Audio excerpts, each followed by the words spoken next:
Welcome back to our final segment, Hanging the Homeless this week. Once again, I'm very thankful to our supporters, and without you, we could not do the work that we've done. And the numbers are going to be out soon, because we have all our paperwork done now for the next year, and the numbers are even incredible to me. They even bogged me down how many people were helped this year on so little pennies, actually pennies, and not even dollars. And I think the community will be a little impressed as well, because we've done a lot with very little and what's entrusted to us. This morning I have Geraldine with me. Geraldine, what did you think when you were first coming to the mission? I know I found you, a lady found you on a park bench with all your belongings and nowhere to go. Well, what did you think when that lady told you and she called me and said, I'm taking you to mission?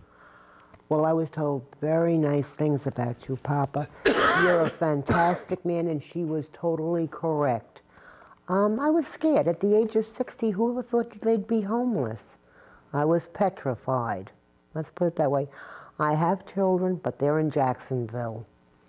And I don't want to be a burden to my sons. It's scary out there, it really is. But I'm not scared anymore because I have you, Papa. You poor man, you. I give you all the credit in the world. You deal with a lot every day. It's not about me. I know you help out at Habitat a lot, and they love you over there. And there's not a lot you can do with your disabilities and everything like that. So, you know, in this instance, Geraldine is one of those people where, you know, I give enough time because, you know, she can't rush right into a job. She can't rush right into different things. She's either going to have to get disability or other help because of her age and other problems she has. But Habitat, you know, allows her to go over there, and she piddles and she has fun, and they all love her over there. And when she first came to the mission, she had a lot of problems because of her age and, you know, trying to fit into a homeless shelter. But she's done a very good job. And now the girls love her, and they actually look out for her, and you know, the mission grows on people, and that's what a lot of people don't understand. You know, initial things, you know, people act differently, but the mission grows, and if you just sit and watch people, they grow and they get better, and miracles occur. You can just sit there and watch them. And G, we call her G for Geraldine. I don't know if she likes that well, but you know, G-man, G-woman. What do you think you'd be? Where do you think you'd actually be if, you know, we didn't take you off the park bench that day? Still on a park bench somewhere. Totally, I don't know. I've heard about different places, and I don't think I want to be there. Thank you for taking me in. I really mean, and as I said, I've heard marvelous things about the mission. All good. What do you think when people down put us, when they put us down without realizing, you know, what actually goes on there? And, you know, what do you think when people down the mission? They don't know anything about the mission, number one. Number two, there but for the grace of God go I. They could become homeless too at any time. I had money, I had a home. Things happen that we're not aware of going to happen. But as I said, without God's help, we'd all be homeless. Without your help, we'd all be totally homeless out on the street. It's scary. At the age of 60, it is scary. There is no, I mean, I've gone from one side of the street to the other side of the street to look for a job. Let me put it this way, there are no jobs to be had. I am willing to work. I've worked for 2 different nursing homes, so they know I'm a hard worker, but now I'm in Crystal River. These were Inverness. What's your biggest letbacks that fall down as far as when you do try for a job? My age, I believe. My age. And my eyesight. I'm considered legally blind. I think it is my age that holds me back. That people see. How many fingers do I got? 5. Okay. You're okay. You're silly. Thank you, Papa. And that's another thing. Everybody calls you Papa, but I tease you. I always say to you, I'm older than you are.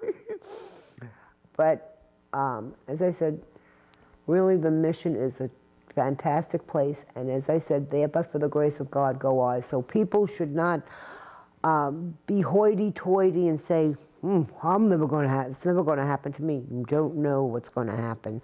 I owned homes. You know. If you was to tell the public out there one thing about the mission, one thing that you could point out more than any is why people get help there, what would that reason be? Because we care about one another. We love one another. We try to get along. And for a bunch of women, I think we do a pretty darn good job. I really do, but we do look out for one another. Or we try. I mean, we're not always going to get along, that's, you know, but we try to help one another, and it usually succeeds. And a lot of people say, you know, that I let anything go on, everybody's a wild bunch, and, you know, this and that goes on, that, and you go to the Bible studies every week. What do you think about that perception? That a lot of wild things go on there? Yeah, that we're the wild bunch, and, you know. I mean, the wildest thing I do is take care of somebody else's children and go to sleep. That's wild. I mean, as I said, we have young children there also, so you can't do anything wrong. And I correct everybody if they use a bad word. Because as I say, there are children there. We have to be careful of what we're saying around the children.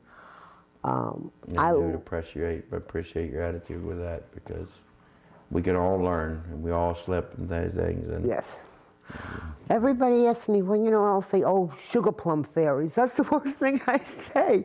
I don't appreciate bad language at all. But sometimes, as you said, we do slip, and I'm right there, quick on the draw to correct them. I love the kids that are there, so. And they love you. Oh, I know that. But it's funny because I've watched, you know, how scared you were at the beginning to now. Everybody's treating you with respect. They're doing things for you. That love has grown upon you. Yes. And your love has grown upon them. Yes. And that is something you cannot recreate with any kind of program. Definitely not. Definitely not. We're running out of time. See how fast you thought you were going to be nervous all this time? You thought you were going to be so nervous. I'm a talker, so I talked my way out of it. But I appreciate you. Well, Geraldine, you're easy to love. I'm glad to have you with us, and I'm glad that we were able to help you. We thank our audience again, and we're going to have more and more homeless people on to show you the perception of homeless is wrong. And the perception of mission is wrong, and we're going to keep pushing that point. We'd like to thank all our supporters again. God bless you. We love you. And we'll see you next week. God bless.